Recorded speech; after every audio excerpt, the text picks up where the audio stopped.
Welcome to the 2021 AIA Austin Homes Tour. We'll be talking with David Weber and Ray Santana from Weber Studios Architects. I'd like to thank our sponsors. The title sponsor, Dalglet, and the underwriters, Trey Morris Homes and Christy Nick.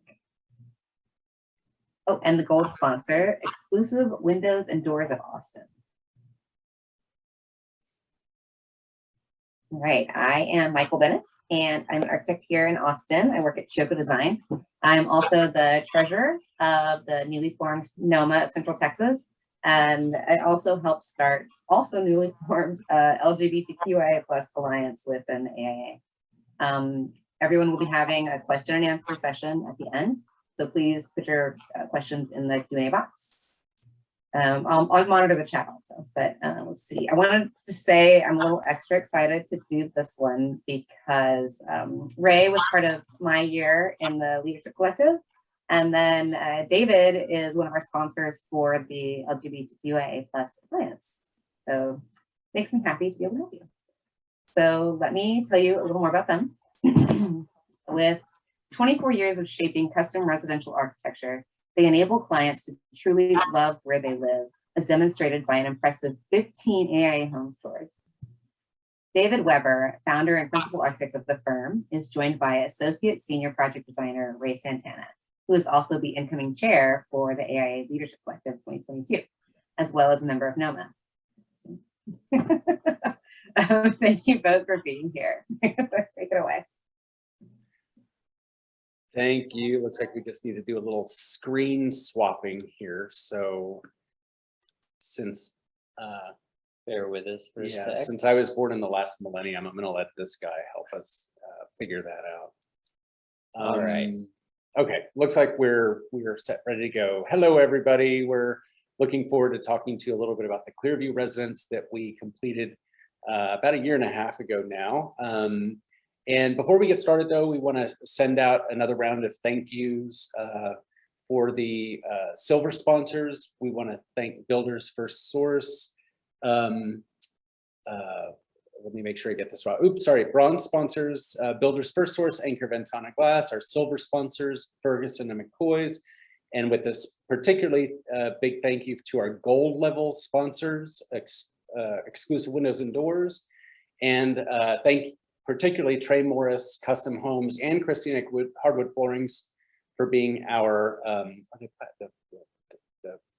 the tour underwriters, both of whom were involved with the Clearview residents with us. And then in addition to that great group of organizations, we want to thank our Homes Tour Shepherd, Kate Knoll, the Homes Tour Committee chairs, Molly Hubbs and Scott Harvey, for the work that they do, because this is such a big undertaking every year. And with a particularly strong thank you to Ingrid, Julia, Rob, Courtney, Bridget, and everyone at the AIA. And did I leave out a name there? Yeah. And Anissa, sorry. She got covered up by our little tag there. Okay, before we get too much further into the whole presentation about Clearview, I'm gonna move ahead and I'm gonna show a little video about Weber Studio. And for anybody who's going to have a hard time hearing this, or if it's too quiet on your screen, make sure to turn up your volume on your Zoom so that you can hear everything. And here we go. Hey everybody, I'm David Weber from Weber Studio Architects, and I have two of my favorite associates with me, Stefan Botter to the left and Ray Santana Linares to the right. And we're here to talk to you today about the Clearview project that we completed in 2017. A little before we get started talking about the Clearview project, I want to tell you a little bit about Weber Studio. We have a mission in our office to follow a consistent process and arrive at unique outcomes, which in our minds means that we're reinventing architectural beauty on every project, or trying to redefine what architecture can be on every project.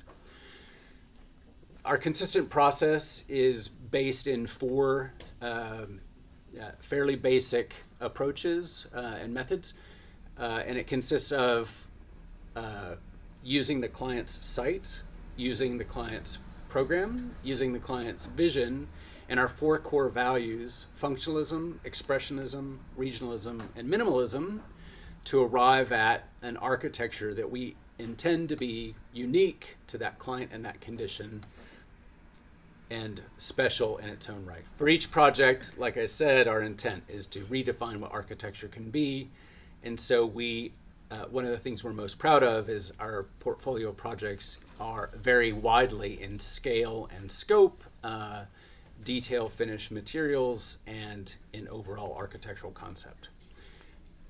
Our vision, a further extension of the mission that we work within every day, is about trying to create a world where architecture is both inevitable and yet unique. So enough about the firm. Let's talk to Stefan Bader and hear what he has to say about the client of our Clearview project. Hi everybody, my name is Stefan Bader, as David was saying.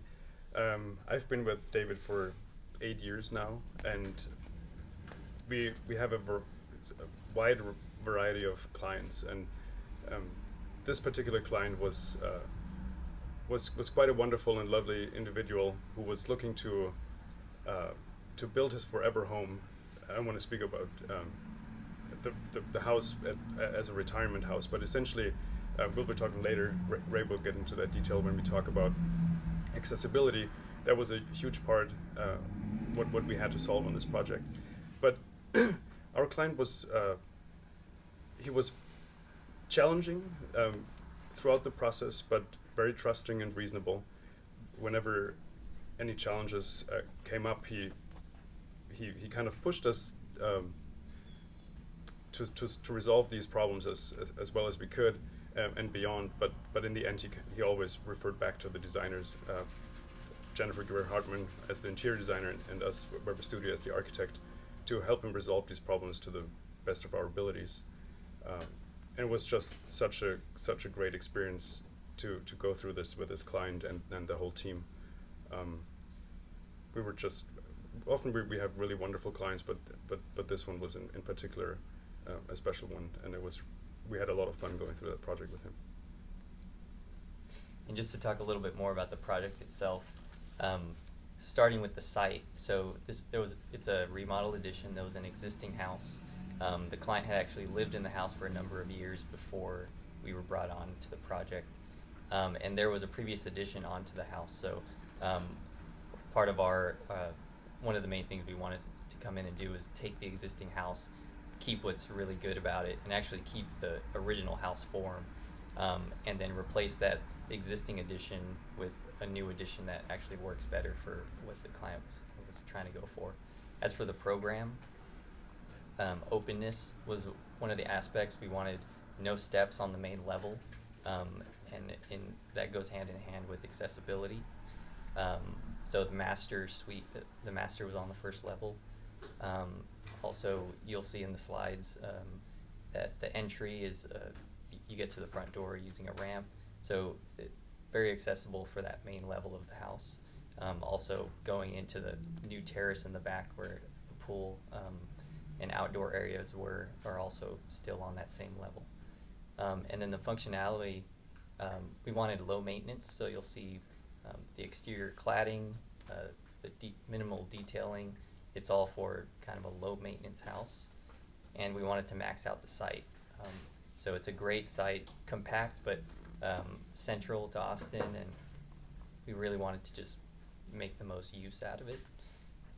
As far as the vision goes, just design-wise, as we went into it, you'll see some past projects that we had worked on that our client brought to us, and we kind of wanted to use as inspiration for this house, and you'll see those.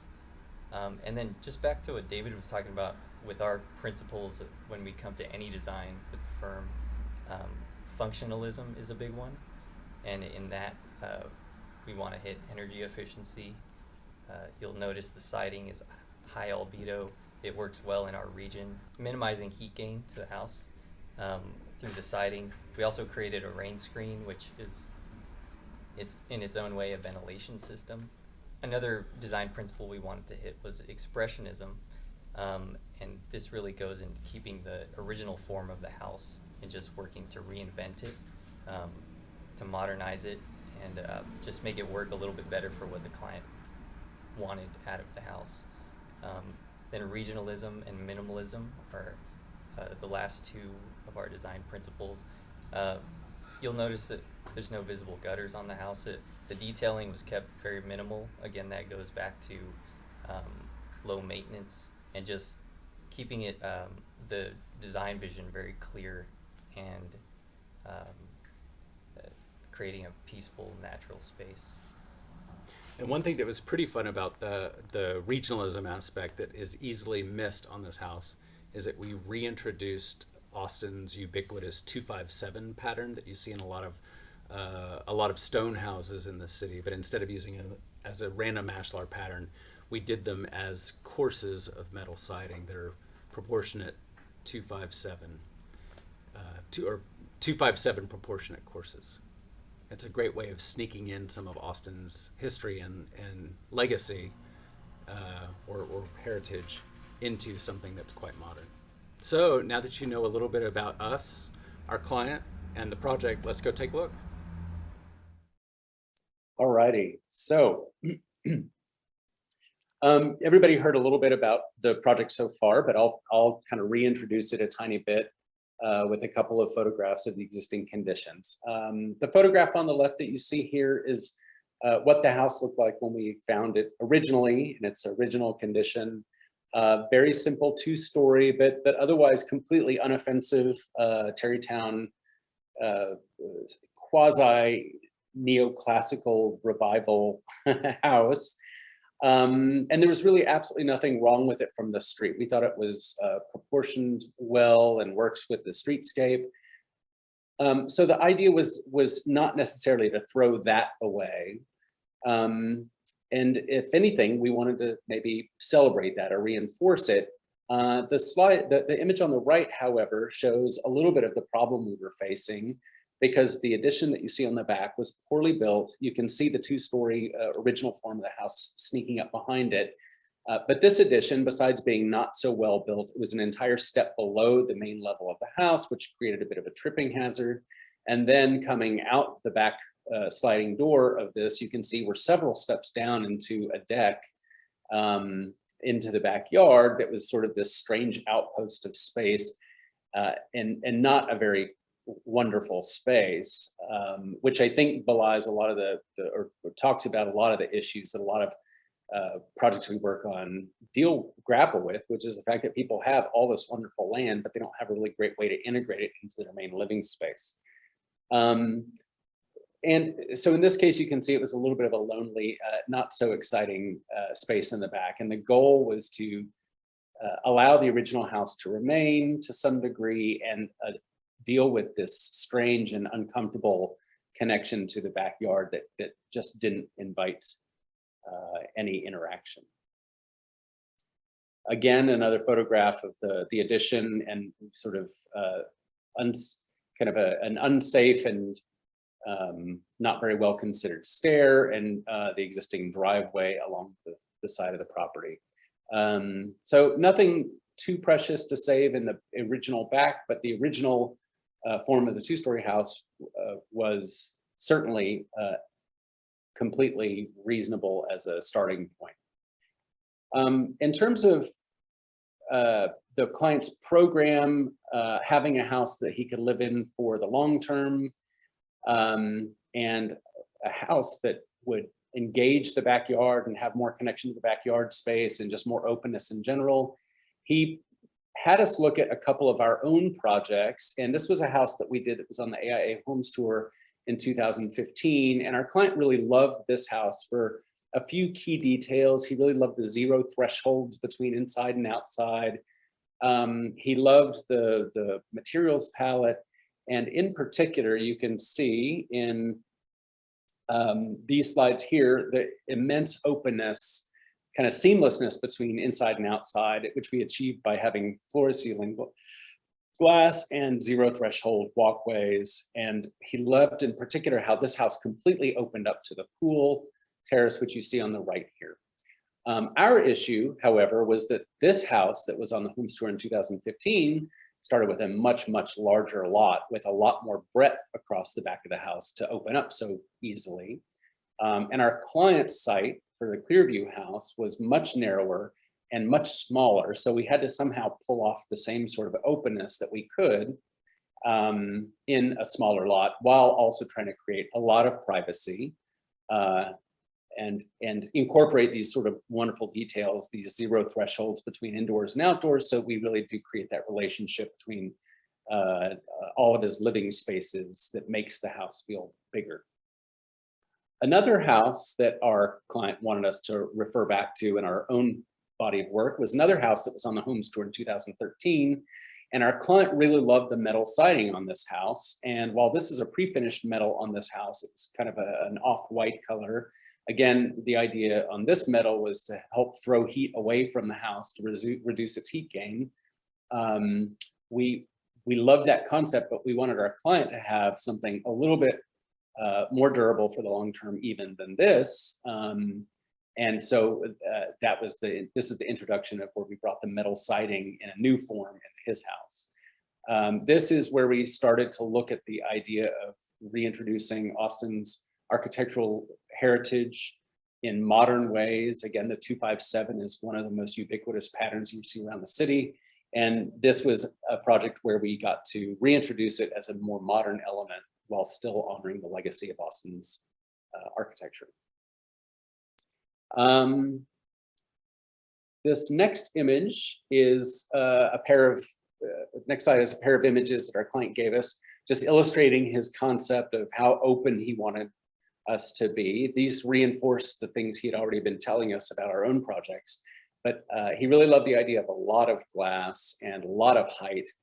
This is a client who he was so interested in having height that he was actually thrilled to discover that the ceiling height in his main living room was taller than the house from the Homes Tour that we had done that he had admired so much. But this was all inspired by his own images that you see here.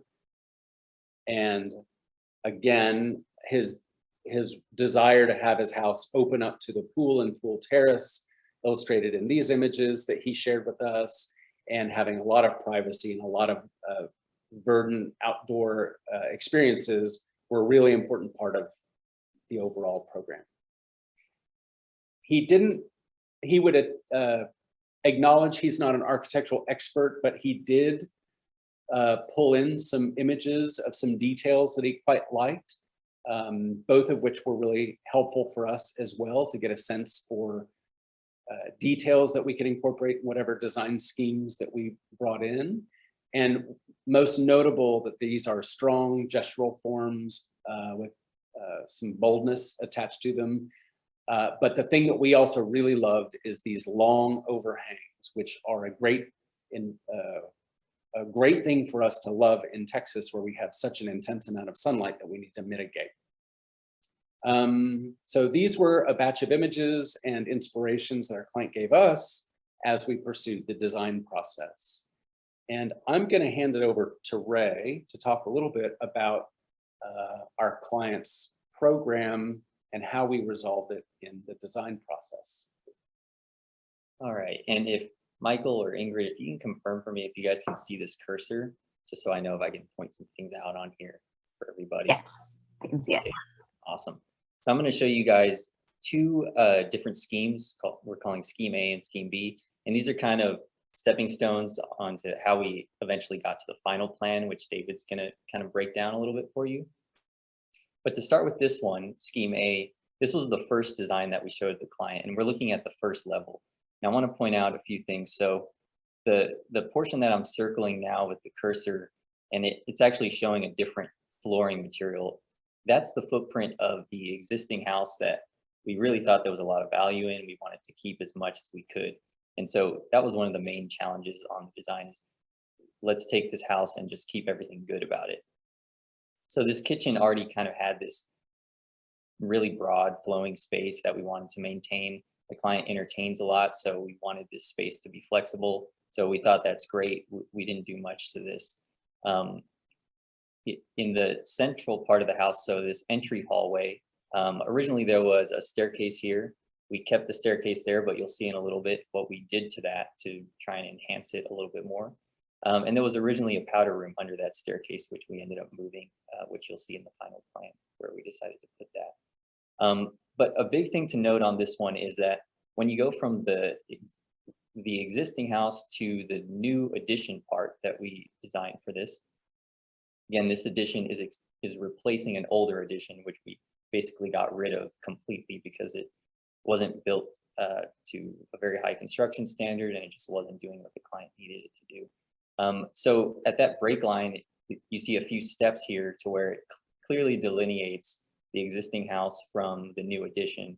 And so you take a few steps down, you come into this new living room, and this entire back wall of the living room was to be glass with an operable sliding door. So that really makes this entire space, including the terrace, your living room. So it kind of doubles the size of that. And then once you're out here on the terrace, you take a few more steps down and you're down at grade and you can access the pool.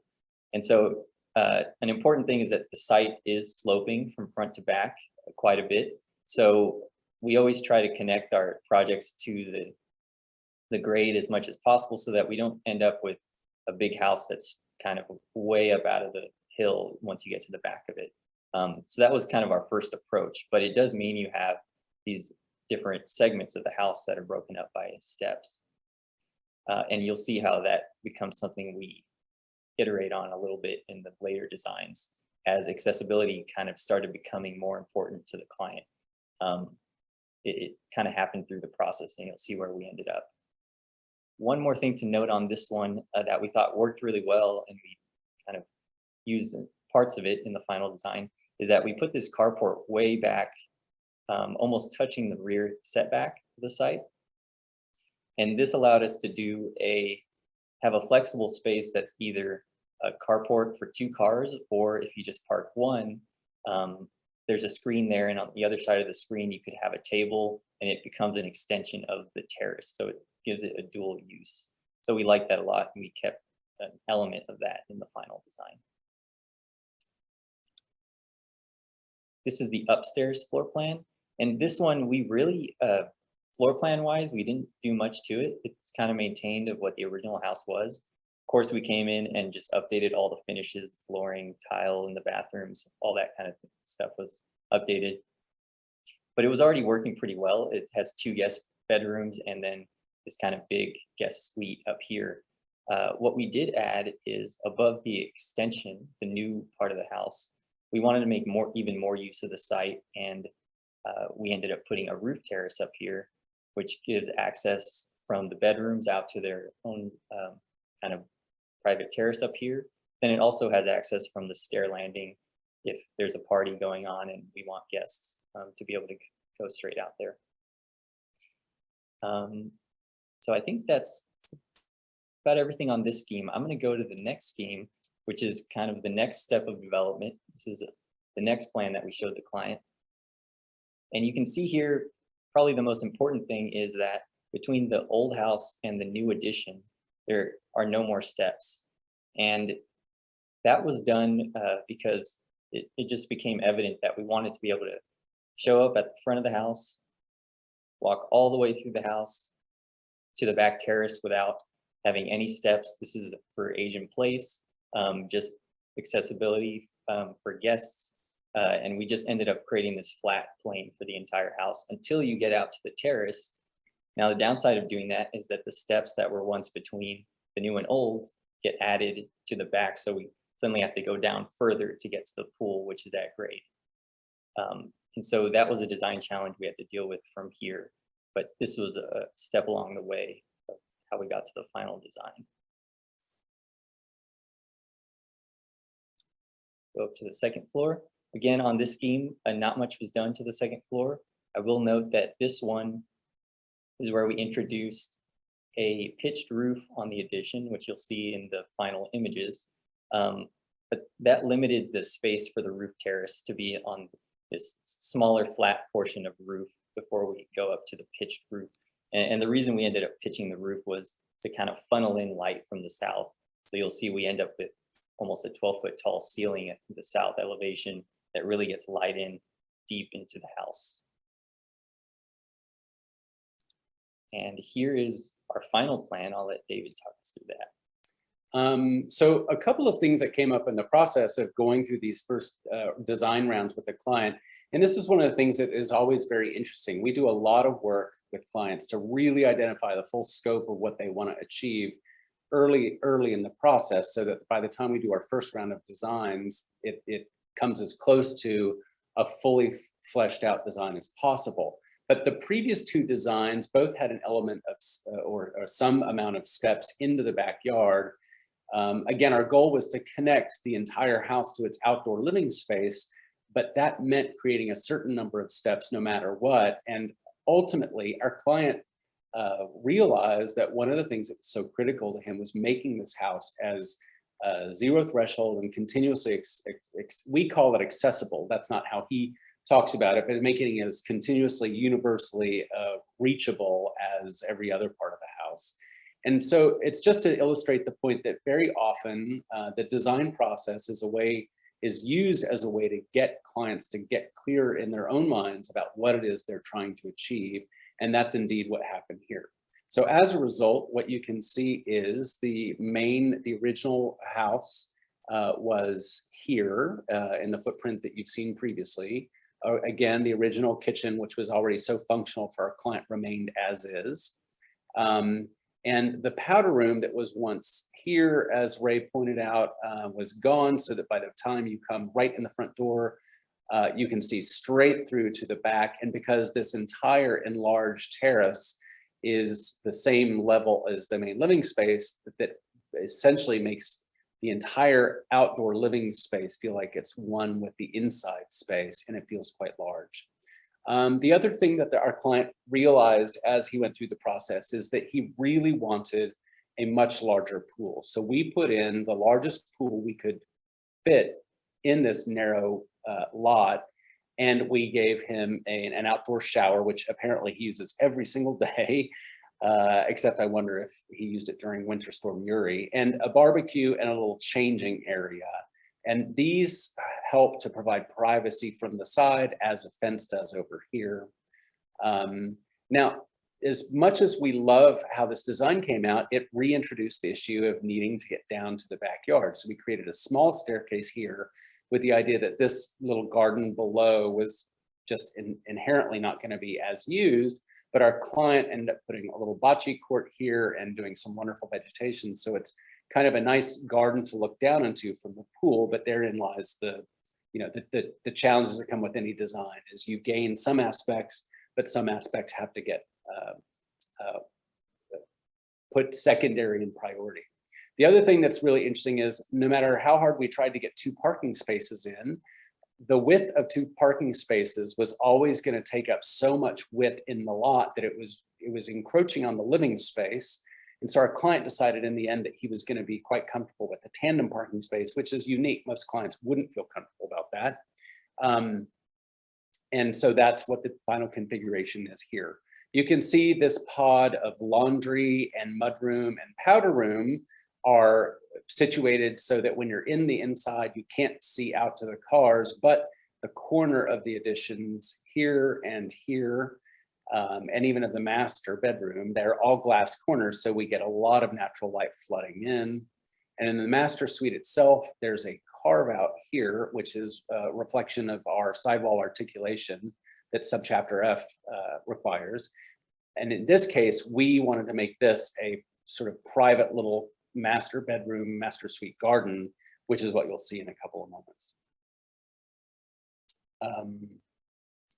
And this next image shows how we put the details together to make the spaces work.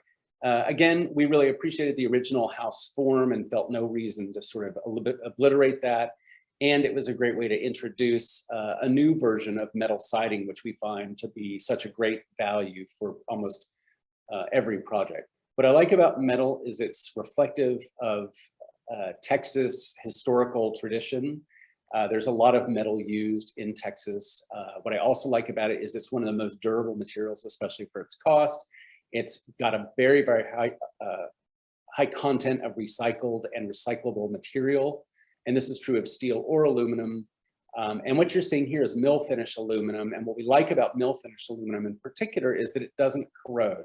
While steel is quite strong, aluminum is actually stronger for its weight than steel. It doesn't corrode in our climate. And when we use it in a mill finish aluminum like this, it's literally reflective, and therefore it's got a higher than high albedo, which means reflectivity, which throws heat back away from the house that's collected.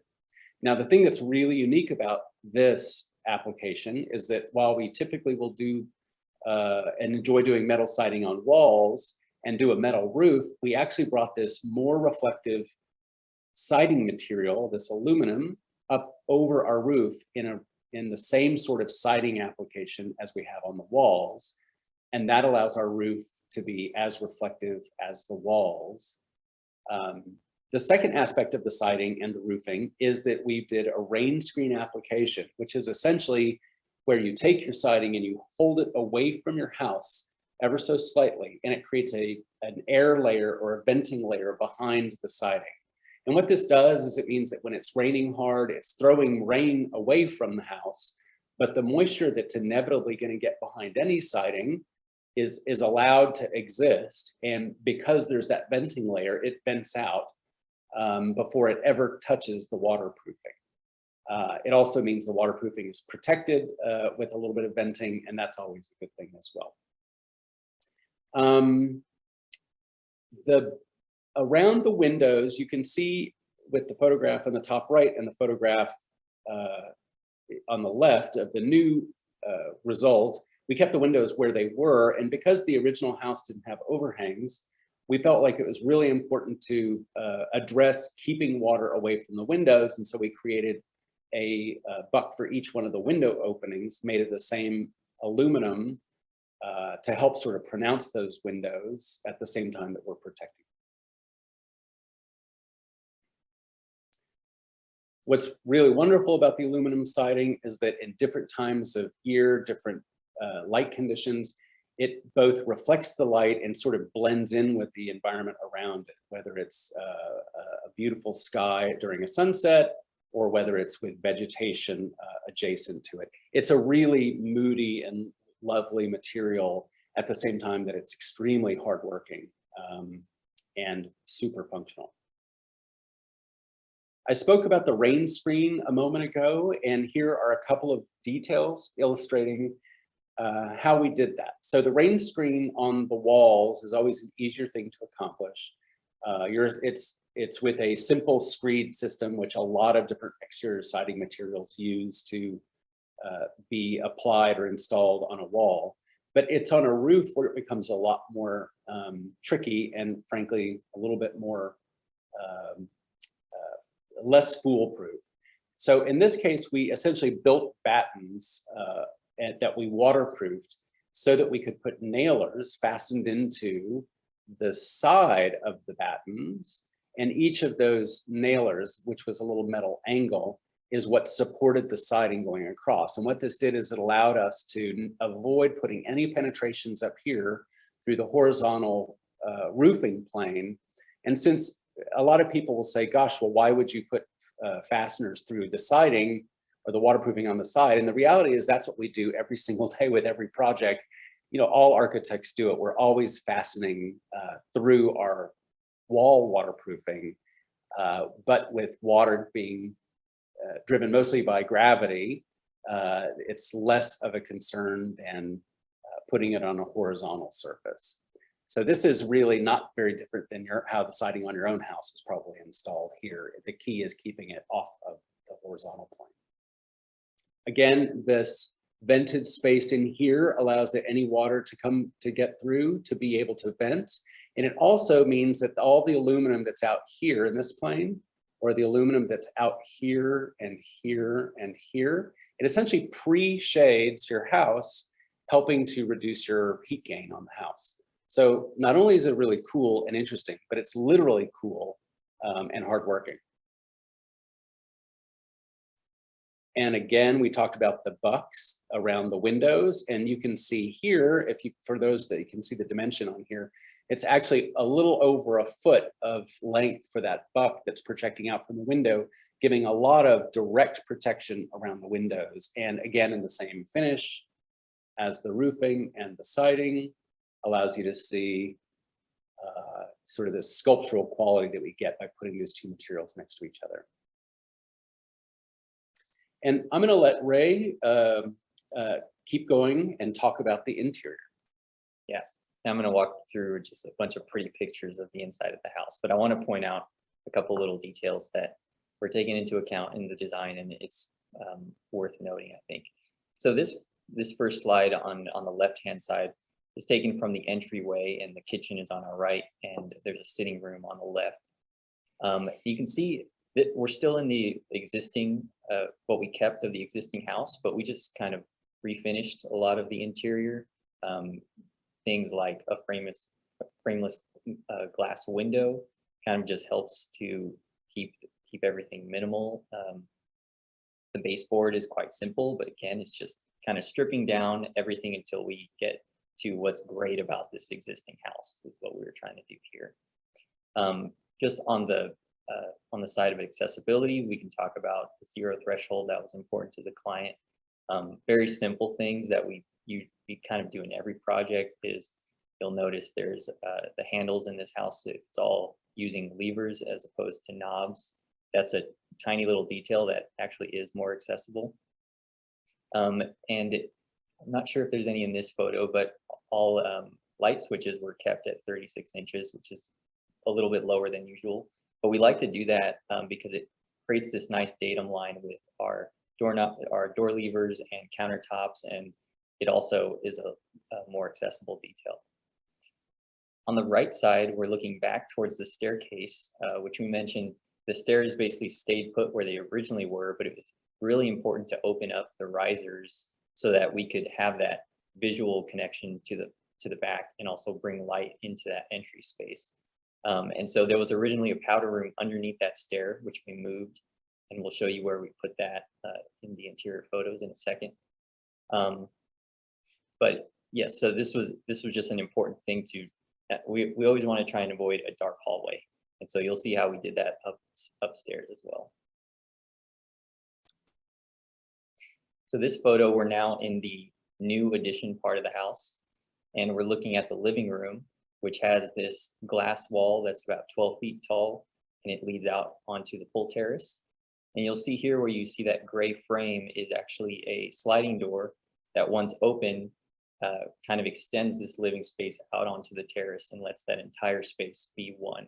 So if our client's entertaining a lot of people over, he can just have that open and everything's nice and connected.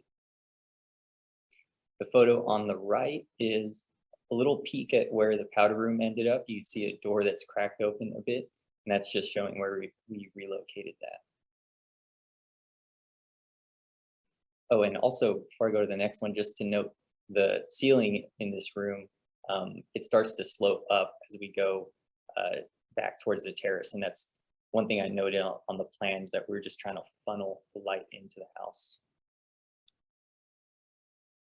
So this photo on the on the left is from the primary bedroom on the main level. And I kind of get a kick out of this door. So it's similar to the one we saw in the living room that's about 12 feet tall, but this one is only really for one person or two, whoever's in the primary bedroom. So I don't know if it's 2'8" or 3 feet wide. I think it's 2'4" actually. So 2'4" by 12 feet. I just love that. But that slides out of the way to give access out onto the full terrace. And then the photo on the right is looking into the primary bathroom on the main level. Again, this is where the bedroom used to be, and we made use of this space to give them a much larger bathroom. So you can see the freestanding tub we put in there. And this photo on the left is actually standing at the tub, looking at that sidewall articulation that David mentioned. So it's a code requirement, I think, on most single family City of Austin lots, that they just don't want this big long facade with no articulations in it. So it's often something that architects need to be able to design around and make use of. And here I think it worked out pretty great to bring light into this space and show off a nice sculpture the client had. a happy side benefit is that from the bathtub, you actually have a view out to the backyard pool area, which is also reflected in the vanity mirror in the picture and photograph you saw just prior to this one, where in all cases, the client has an access and a view back to the outdoor living space that they wanted so much. Definitely. And the photo on the right just quickly is of deeper into that same bathroom, but we're now looking into the shower, which if need be in the future could be used as a roll-in shower. Again, no threshold or curb put in on that one. These photos were going into the kitchen. We mentioned the kitchen kind of stayed as is, and it's a very flexible space. Say our client was entertaining lots of people, he could maybe even move this table out and use it however he needs to. So it's a big white kitchen. And I wanted to point out this fireplace, which is actually mobile, and it's a EcoSmart, which we love using on a lot of projects, but it's actually burns ethanol. And we like that for health reasons as well as environmental, and it's great that it's mobile. And then this last photo from the inside on the left is once we're up the stairs, we're looking at the stair landing. And again, this was trying to avoid a dark hallway. We put a sliding door that leads right out onto the roof terrace, which is on the right.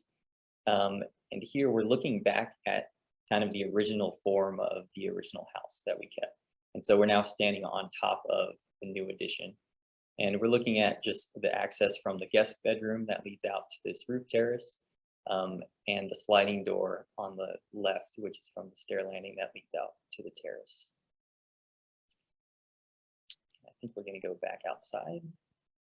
Just so you guys know, we're at 4:43 right now, and we do have a couple of questions. So just That is perfectly great, because I think we're almost done, actually. all right, perfect. Because all I'm going to say is that our client loved it. So, and from even before we started the design process with him, he used to say, do you think I can get this house on the home store when it's done? And so we're really excited to say that the answer is yes. We're thrilled that we actually get to be on the home store, and our client is very happy about it too, because he's very proud of the house, as we are, and he really enjoys living there for all the reasons that he wanted to take on the project in the first place. It makes great use of a very small inner city site. It makes use of an existing house. It has this wonderful indoor-outdoor flow and a lot of glass along the back that opens up to a broad pool terrace. And it uses some of the details that he really loved in some of our other projects, the zero thresholds, the metal siding, and ultimately it gives him the really, besides those details, ultimately it gives him also the aging in place, just barrier-free home that he ultimately realized that he was wanting to end up with. And while it is a highly functional house, and we think it came out quite beautifully during the daytime with all the natural light. At nighttime, it's really just as magical. With all the glass on the back, you can see the warmth of the wood paneling on the inside and all the natural light that all the light from inside that flows to the outside in the evening. And in the evening on the front with that new metal siding, it sort of blends in with the whatever magic the sky is providing for us, and blends in with the vegetation. And while it's a very bold addition to the neighborhood, it's also one of our more subtle in the way it just tries to reflect its immediate surroundings. All elements that we think really celebrate the very nature that we're trying to protect through a lot of the sustainable design decisions we bring into our projects. And that is it. Thank you. Thanks, everybody. We're so glad you're here. And I should stop sharing, right, Michael? Sure. Maybe we'll go back if people are asking specific questions. Okay. I'd like to tell you that I'm getting text from my mother, who is, so hold on, absolutely loving this house. I think she's more excited about this than anything I've ever showed her of mine. Tell your mom hi. All right, well. Now she's mad at me. That's fine. I do want to, I know you're going to get into questions, Q&A, but I also, I mean, we have a list of many of the folks in our office that worked on this project, and I just want to give them all acknowledgement. No project can be done without all the folks that worked on it. And I'm not going to name them all because I'm afraid I'll leave somebody out, but but Stefan, who was the project manager, is out of town. He couldn't be here for today's discussion, unfortunately, but please look at the booklet for the AIA Homes Tour so you can see all the wonderful people that contributed to this project, including somebody who's in the session right now, Kevin. So thanks to all of them as well. All right, well, hold on. All right, so what do we have? Am I getting some feedback? Something weird happening? No? Okay. It does. Okay, so there were 2 questions about the stairs. So people are asking some code questions here. So there's 2 questions about it. One is about how the stair balustrade passed code, and then the second one is about how you got those open risers. The open risers, actually, that's a fairly easy thing to do, as long as, at least in our experience, we have not, it used to be that they didn't even require a 4-inch sphere to go through, to be blocked with an open riser. And more recently, the code interpretation has been that you can't have a 4-inch sphere go through the open riser. So these open risers, they're less than 4 inches, so it meets that requirement pretty easily. Now, on the balustrade, I'm assuming the question is about the balustrade that's not there, because the glass railing at the top of the stairs, that certainly meets code. That's a standard product that's available that meets code. And then the handrail coming down the stair obviously meets code. But when we were, we originally had designed a glass panel to go on the side of the stair because of that very reason. And every once in a while we have a client, and this one was one of those clients who said, gosh, well, we could do glass, but I don't really want to do glass. Can we just leave it open? And our answer was, well, no, not at all. You can't leave it open. It violates the code. And, but every once in a while we have a client who will overrule. And so he asked his contractor to put up a panel. And ultimately it appeared that it came down one day. So that's one of those things, but we don't recommend that. It is a violation of code. Safety is very important. And usually for designs like that, we'll have a glass panel there. So you still have the purpose. But thank you for asking that question. It's come up a couple times in the past, and it's important. See, your entry door is amazing. It looks like there is minimal clearance above and below. How did you plan for movement in the house? It has an automatic door bottom on the bottom of the door. So there's a slight gap in there, and automatic door bottoms allow for you to have a completely seamless threshold. And when they are closed up against the jamb, the automatic door bottom, which has a gasket, pushes down against the floor. So as long as you can bridge that gap, then you should be okay. But you're right, they really require very, very little movement in the house. And the same thing on the top. We don't have a door bottom on the top, but we have a little bit of a gap there. But I will tell you that's a real challenge. This house is not without movement, so that was something that we had to accommodate for, and it's just really, really tight. We had a good contractor that really pulled that off. So That always helps. yeah. And there's 2, give me 1 second. There's 2 that are about sustainability. How much consideration were you giving to sustainability when you were picking your materials? And then what other sustainable measures were used? I think that's kind of the same as another question. So energy efficient strategies. So go ahead. Well, I'll kind of jump in here. So really, I feel like most of the decisions that we make are usually driven by some deep functional requirement, like and a lot of what we tell a lot of our clients is that a lot of the best things you can do are not very glamorous at all. Really good insulations, really good thermal barriers on your walls, a very high efficiency air conditioning system, water sense plumbing fixtures, and Energy Star appliances. These are all typical things that we do. We like engineered wood products a lot more because they're straighter, stronger, and they use less of heartwood. They use more wood pieces, and we like the fact that they can make a lot more use of wood. As long as you look out for your formaldehyde, make sure you get formaldehyde-free glues. So that's something that we spec in pretty much every project, unless there's some reason we can't do that. But typically it's much better. And I just want to emphasize the metal. Most exterior woods, we like to pick exterior woods from the southeast region. Cypress is one of our favorites. It's sometimes hard to get cypress and it'll mildew a little bit. So we have to be a little bit selective about when we can use it or not, depending on what kind of stain. So we'll typically only try and work with North American woods, specifically because even though they're not always FSC certified, most North American woods are going to be generally more reliable to be following sustainable practices than woods that we import from Brazil or other parts of the world or Africa. So we're very concerned about where our materials come from. And one example of that is the decking material outside is a product called Thermarie, and it is a North American hardwood that's been heat treated that allows it to have a lot of longevity, even for a wood that is not rot resistant. So they're essentially, I forgot what the species of the wood is that we put outside. I think it was an ash, but it was an ash which you would never ever use outside.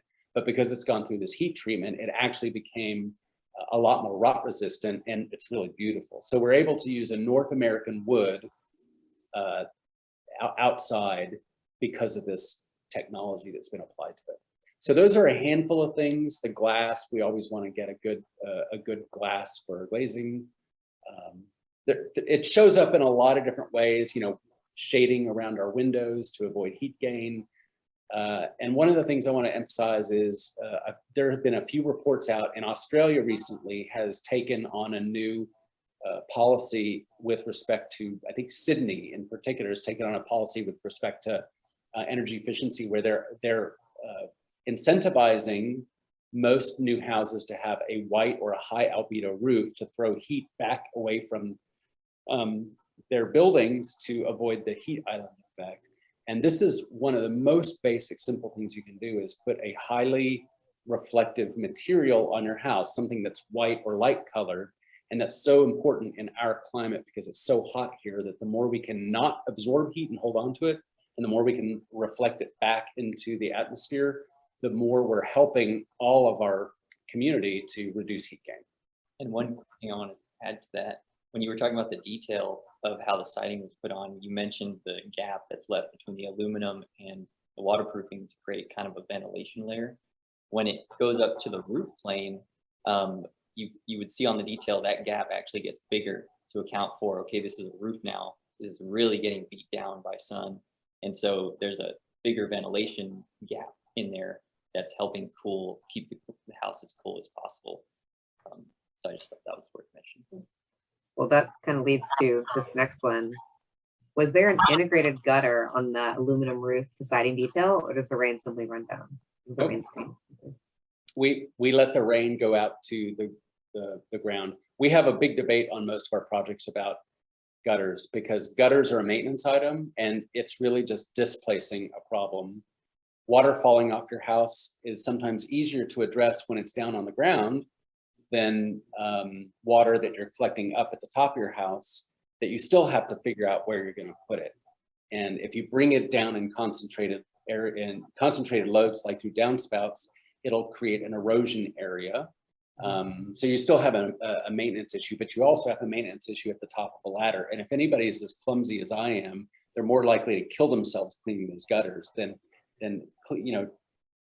cleaning the area around their house where all the water evenly fell around the edge of their house. So were those pronounced window surrounds single pieces of thick aluminum? Essentially, they were multiple pieces that were formed. I think in some cases they were broken into shape, and then once we got to the last joint, it was welded. I forgot exactly how they made them, but we usually try and configure it as if it's all out of one piece. Yeah, if I remember, they all had one seam. It was like a strip, and they molded into a square, and then there's one seam in each. They're pretty beautiful, actually. And this is one of the things that we like the most about our projects, is by solving all these complicated problems. We never quite know what the design is going to look like until the end. And we sort of love it looking like something that we haven't seen before. Was the client's art collection factored into the design in any way? I have something. Yes, go.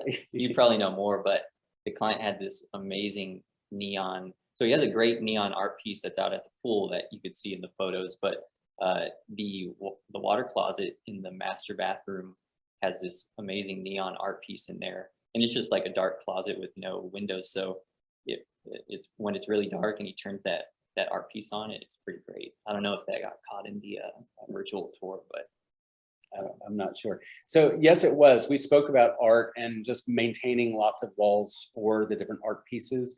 In the end, we didn't.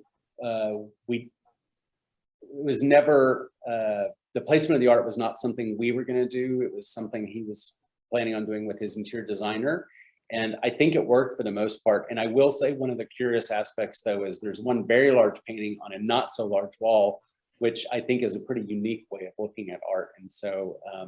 But that was a real deliberate placement of that piece.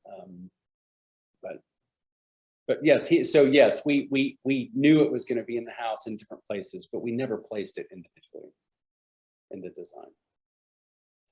Do you have impervious cover issues with permitting? No, because we stayed under impervious cover by a hair. Just it was really, as you see, there's a lot of cover on this house, and we were really close, but we're under impervious cover. when you see the strips in a driveway, it usually indicates that we're fighting for every square foot. Yeah. Yeah. I may have done that before as well. Yeah. Every inch that can be covered is covered, essentially. Let's see, there's still a couple more, but also from my mom. She loves you. Again. I love her too. I tell her hello. Let's get her on Zoom. Okay, sorry, there was another question. Let me check. I feel like I missed one. I think you sort of answered this. Beautiful glazed wall and pool terrace. Was the wood pool coping difficult to detail? And what was the pool deck wood species? I'm assuming that was the thermary. That was the thermary, and yes, the pool detail, how the deck comes right to the edge of the pool, that was hard to detail. Is it thermary right there at the edge? It is thermary, yeah. Oh, It's one of their thermary. I only know of 2 manufacturers that make that heat treated wood, thermary, which is an American company, and Kebony, which I think is Norwegian. And as much as we love European products, if we don't have to get a boat to bring it all the way across the Atlantic to get here, we're happier with that. So we have 1 minute left. Is there anything you would want to say? Just like, is there any of your favorite parts? Any of that you want to talk about?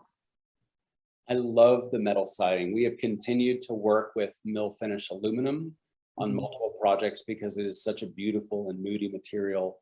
And we look at different ways of applying it. And it's one of the more magical materials we've used. Now, I'm not a huge fan of concrete and metal in general anymore because they do have a lot of carbon footprint associated with them, carbon in particular. So we're real conscious of that. We try and do as many pier and beam projects.